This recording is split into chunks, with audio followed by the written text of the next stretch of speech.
We are now in the midst of training camp, albeit we have taken a day's rest or 2 or 3, and we'll get back to the grind, I think, next week. But we're going to answer some questions related to training camp, as well as look for reasons the Eagles, or I should say look at reasons the Eagles will be successful this season. It's saying going back to the Super Bowl, but I'm just going to look at it as overall success. Anyways, what's up? It's your boy Cintron. Come back at you with another analysis video that kid you not that's my real name. First article, 10 Eagles questions I have for 2023 training camp. And these two videos might have some overlaps. We'll kind of address that and try to cut the fat where we can. But first of all, Nick Sirianni has a question. Let's get started. Number 1, will there be an actual punting competition? So as it's going, Ty Zentner will not beat out Aaron Sipos for the role. That being said, there could be a third party with us adding someone in, least likely route trade, more likely on the free agent market, just signing someone to bring in competition if Zentner fails in giving Aaron Sipos the competition that he needs when he's just floating above water himself. He's just average. So we'll see how it shakes out. But I hope that Ty Zentner is able to challenge the guy because he also has place kicking capabilities. He did that at Kansas State, but also it means he's just younger and just need a new face, a change of the guard, so to speak. All right, can a linebacker step up? We believe Nakobe Dean will, but even that's yet to be seen. But who is it going to be across from him? Is it going to be Nicholas Morrow? Is it going to be Christian Ellis, or is it going to be someone outside like a Patrick Queen or Isaiah Simmons from the Cardinals who switched DB now? We don't know. So, but Christian Ellis is trying to state his case. He's come out and picked off Marcus Mariota, albeit he threw the ball directly to him. That being said, he still made the play. But if Howie doesn't like the way these guys look, or that they aren't progressing to the level that he'd like or he'd feel comfortable with moving forward, he has it very well in his wheelhouse to go out there and make a move, just like he did at the end of training camp for C.J. Gardner-Johnson. So we have a guy that's not going to just sit on his laurels and be content. He's going to go out and make moves if he sees a glaring weakness in the roster. Can and will a depth cornerback step up? We'll see. Could that be, I'm going to say Olamide as a kid. He's a receiver in the slot. Zach McPherson, he's slated to be the backup to Avonte Maddox, him being made of glass, because, he just gets hurt each and every season, it seems like, and hasn't been able to stay healthy, for the past couple of years. So a good insurance policy behind him definitely wouldn't hurt, and a guy that also has inside-outside versatility, which is hard to find. But we could also maybe have Greedy Williams, Josh Jobe, who knows? But it's got to be someone, because in the event that Bradbury or Darius Slay, God forbid, go down, we need a guy to come in and be able to, steady the ship, depending on if it's short-term or long-term. Short-term, okay, I feel confident we can make, scheme some things up. Long-term, that's going to be a glaring weakness for offensive to exploit. Because these two guys are good, borderline great. I would say great, but they play off each other so well, with one shutting down and then the other playing very, very, very good on the other side. On a balance of probabilities, you don't have much space to operate in, and they're not, quarterbacks just aren't going to challenge those guys that often. So if you get guys behind them that are ready to step in, a la Akili Ringo, even though you don't know for what reason exactly other teams evaluating him, dropped him from a second-round potential pick to a fourth-round value, which is great value for us, but no Walmart. And there was a reason, though, so that is yet to be seen. But hopefully someone can step up. All right, who's going to replace Javon Hargrave? It's going to be a pet project in that it's going to take all hands on deck. It's going to be Milton Williams, who might start in this defense, Jalen Carter, the highly touted rookie, not Tyler Steen, man, getting my names mixed up, and Marlon, Jordan Davis, Marlon, more like in a pseudo D-tackle role. I mean, he's still too small to me. Could be Noah Ellis, Christian Ellis' brother. Moral Jomo, see what he brings to, so there's a plethora of guys. I didn't even mention Kentavious Street. So we'll see who steps up to seize this role. It's a prime opportunity because Javon Hargrave, as much as he gave in the past rushing department, he left much to be desired in his run defense. All right, how will Nolan Smith see the field? This is the great puzzle piece because he could be a joker for us. He can literally play all over the field as an off-the-ball linebacker, as an edge rusher, even maybe pseudo D tackle, rushing over the guards. At the very least, going to threaten the blitz, the A gap. So he could do a little bit of everything. I just don't want to stretch the guy too thin. Have him have a defined role. Make some expansion as he can handle more food on his plate, so to speak. But Hassan Reddick isn't slated to come off the field that much because weeks 9 and 17, 10.5 sacks. He's just very effective playing with a higher number of snaps. Ideally, you want to keep everybody fresh, but that being said, you've got to roll with the hot hand, and he is one that is blistering, white hot, with the amount of sacks he was able to garner last season. So we'll see what they do with that. It's going to be a magic number, a magic formula, magic rotation, the same guys on the field that they play good in tandem. We'll see, but we're going to find a role for Nolan Smith. We're going to put him in something. So pause. All right, Derek Barnett. Who's to say he's even on this roster at the end of training camp? So we'll see. I think he had to restructure his deal, so I don't know what that means. Maybe got rid of the dummy years. I don't know. But as of right now, he's the slated to be the 5th pass rusher. So he could be maybe had in a trade, a deal to give us some trade value for next year, or another piece trade, trading with somewhere else we can fill the roster. I have no idea, but he's not being counted on for significant snaps. He's just playing a role. I mean, it's he's saying he's a good marker here. He's made it twice to the Super Bowl in his era. So maybe at the very least the guy's a good luck charm. So who knows? All right, will backup old tackle be left, right, or swing? I think it depends on if Dennis Kelly makes his roster. So if he makes it, I think we can dedicate those guys to having left and right. But it would be smart to have them be able to cross train and play both. Driscoll can already do that. I think. Cold turkey, Dennis Kelly can do it as well, but ideally both of them would be the swing tackles. So we'll see how that goes. Pause. But yeah, they have great versatility. They can play more than just tackle. They can play guard as well. Probably all 5 of the offensive line positions, including interior and a pinch center. So that gives us great versatility and also could save us potentially some roster spots. Well, let's give us some flexibility on the roster. All right, what are they going to do with all these tight ends? I don't know, man, but I see us only keeping 3. One being, of course, Dallas Goedert, who would be the starter, Grant Calcaterra in the pass catching role, and Jack Stoll could do a little bit of both. But Dan Arnold could surprise and make the roster, but he'd really have to show something in camp. And Tyree Jackson, I think he'll be a practice squad call-up guy. Has great size, but he's been a developmental project since coming into the league, and he's surprised by making the roster in 2021. But he's been hurt in each, and he got hurt in that season as well. And he tore his ACL. Was coming back off of that last year. All right, is the QB factory producing quality again? I don't know, man. McKee, we'll see what we have in him. He could potentially be a sticker, but we carried only 2 active quarterbacks on the roster last year, which is telling. Ian Book didn't make the cut, but with the 40 whiners instituting that maybe now pivotal rule, we'll see if we keep him on the roster. It's between him and Ian Book, but we'll have to time will have to tell the story on whether either of them is going to contribute to the factor or they're defective. All right, who's getting traded? Quez Watkins? I don't think so, but you never rule it out. Greedy Williams, he would be good trade dangle bait. And Dan Arnold also could be. Derek Barnett, yeah. Ian Book, I don't see anybody value him that much. They risk him, just being able to sign him on waivers. But, you never know. All right, now let's get to the 10 reasons. All right, so we're starting from the bottom. Now we made it.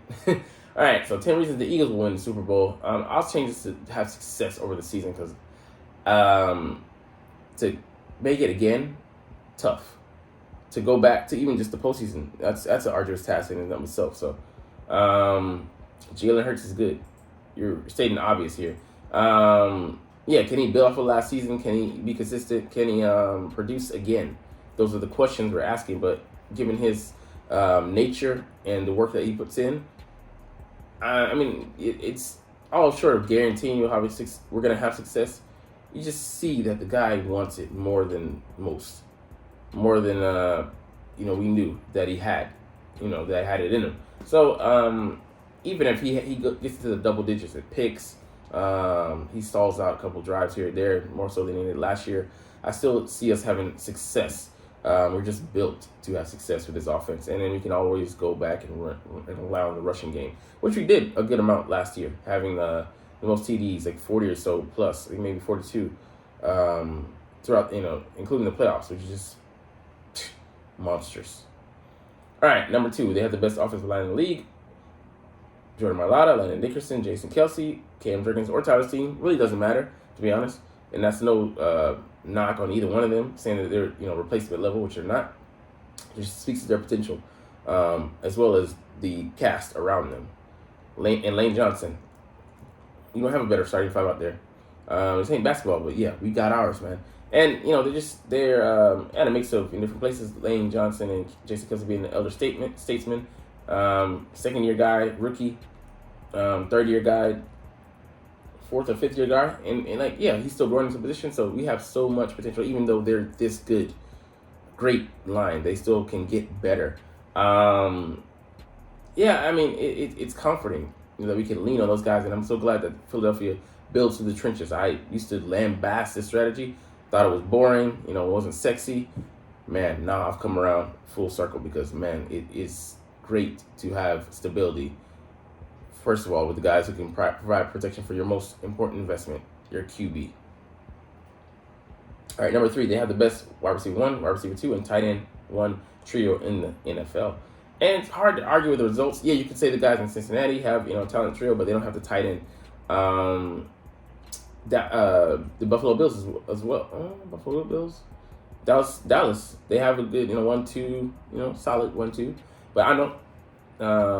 In Kansas City, they don't have the 1 and 2, even though they don't need that with Patrick Mahomes. But we're an offense that is top heavy on our weapons. And look at these numbers. Contribute. Donate little yards here to Dallas Goedert, who's might have had a 1,000-yard season if it wasn't for the injury that he suffered on a freaking penalty, given insult to injury in the Washington Commanders game. They each averaged 1,000 yards. Not almost double-digit TDs because Dallas Goedert is lacking severely. But you like that TD spread, and the yards per catch pop. At least for A.J. Brown, and then these are very solid numbers. And for a tight end, this is very damn good. So I would put this up against anybody's starting 3 around the league. I wouldn't even say that we have the best. I would put us at least at top 3. We might have the best. I don't know. I don't know offhand. Beyond receiver duels, another tight end that provides what Dallas Goedert can provide. Travis Kelsey, yeah, but he's a number 1 option there in Kansas City. All right, number 4, they're loaded with great edge rushers. Hassan Reddick at Sam linebacker. You got Nolan Smith, the rookie coming in, who looks to be amazing. He's going to, hopefully, reach his potential and flash a lot in his first season. You have, this is not on the edge. This is Milton Williams and Kentavious Street, who can flex onto the outside and emergency play on the outside, which just awesome. Have that versatility. I hope you put that to good use this season. You have Brandon Graham. You have Josh Sweaty. It's just the depth is there, man. And these are guys that some of them could be starters on other teams, but we just have a steady rotation. Derek Barnett is a freaking afterthought. I'm not saying he's even the best rusher, but a guy who was a former first-round pick and who has some sort of potential is sloppy thirds. Hey, man, we're going to get after it. And then we're potentially adding someone else into that mix to give us a 3 starting teams of guys who can apply that pressure. All right, number 5, the running backs are more talented with diverse skill sets. Yeah, Kenneth Gainwell, he's a slasher. Has the receiving chops. Devin Swift, natural pass catcher. He also can, cut back and exploit that. Rashard Penny has a speed, bigger back, but he has breathtaking skills in the open field. And the guy who's fourth, Boston Scott, can be a decent receiver. It's more of a speedy guy, compactly built, hard to find. Can also exploit cutback and cut on a dime as well. So, I mean, all these guys bring different skill sets, but man, okay, that's the last two seasons. But man, it's interesting. Trey Sermons, a guy who's most likely going to be cut and then added to the practice squad, isn't even in the conversation. That just tells you how much depth we have there, and it's going to be interesting to see how we divvy up the carries, and separate everything, because it's going to be hard, but it's rich people's problems, and I'd rather be imbued with this wealth than be out here poor. All right. Number 6, they have one of the best starting cornerback starting trios in the NFL. Yeah, James Bradbury, Darius Slay, and Avonte Maddox. They can lock things down. When they were all healthy and on the field at the same time, like in the beginning of the Dallas game, we were able to sort of dominate Dallas. But the minute Avonte Maddox came out, it exposed weakness. His replacement was trash, Josiah Scott. I mean, shout out to him for going out there and trying to be competitive, but the kid just wasn't up to the task, and he got exposed. People just put guys in the slot, match up on him, and say, have at it. So, I mean, hopefully Zach McPherson can come along and maybe give us one of the top quattros and maybe some dime packages as well, but we'll see. Solid depth at the most important positions. Yeah. Receiver and linebacker, we're thin. We're counting on our guys to stay healthy, but quarterback, we have Marcus Mariota, who we believe is going to come along, and defensive line and offensive line will just come at you in waves, as far as like having depth on the offensive line and defensive line, just being able to throw line after line after line, like with the Mongolian attackers coming in. So, I mean, thing of beauty to have. Like, most teams don't even have the level of starters we do. Nonetheless, the depth that we have that are just coming after you or keeping you safe. All right, Jonathan Gannon is gone. I've said this ad nauseum during the offseason, but it's been addition by subtraction, because the guy just, failed in 3 areas. Couldn't make adjustments. The blitz, he didn't even really mix it in, so we were over-reliant on our, pass rushers, just using their skills in vanilla scheme, and vanilla attack, and he was not able to disguise. So those 3 things hurt him, and development of his defense. Once he got comfortable with us doing what we did, yeah, it gave us, good W's, and we were able to overrun teams, but when we came up with a guy like a creative mind like Andy Reid, fell flat. So, I mean, trying to decide, being able to provide just those 3 areas, like just buffer us or be competent in those areas, would go a long freaking way. And that's not even, counting what he's going to actually bring to the table beyond competency. All right, number 9, clutch kicker. Yeah. Jake Elliott is money. When he kicked that game-winning field goal, I think it was a 60-yarder against the Giants in his rookie season, I'm like, man, hopefully we have him for a long time to come, and he's been money. All right, number 10, the NFC stinks. Yeah, look at the quarterbacks. Jalen Hurts is the only quarterback highly rated. Everybody else is in the AFC, so that kind of paves the road for us to maybe, be slated to go to the NFC Championship game. And there's no givens, because we still got go out there and do it. But Dak Prescott is on the outside of the top 10. Matt Stafford is on the border, just barely qualifying for the top 10. And he's coming off an injury, and we don't know if he's gonna be able to bounce back from last season. Kirk Cousins in the middle with the pack. Derek Carr, solid guy, but he's playing in the ass division that maybe gonna grant him a playoff ticket, but had that snatched out of his hand pretty quickly. Jared Goff, to see how he plays over the duration of a season, not just getting hot in one section of it. Justin Fields, he still has a ways to go. Bryce Young, he's a rookie. Geno Smith, can he do it again? Has a career season, and it still wasn't as great as Jalen Hurts. Daniel Jones, we kind of know what he is. Brock Purdy, he was a rookie, but you have tape on him now. Jordan Love, what is he? So I mean, there's so many, and these aren't even worth mentioning. There's so many guys who are not even threatening. Yeah, the team around them could give them a boost. And it's not just a quarterback. It's not ever quarterback versus quarterback. There's teams around you, but the Eagles have both. And man, it's great to be a Philadelphia Eagle fan. But anyways, we're gonna get up out of here. I know that you're not even watching though, but it's all good. I love making these videos regardless. But anyways, as I always say, it's fly Eagles fly, and let's motherfucking go. Like, comment, share, subscribe. Thanks for watching. Check me out at Cintron, Cintron Anime, Cintron Life, or Cintron Laughs, or other social media.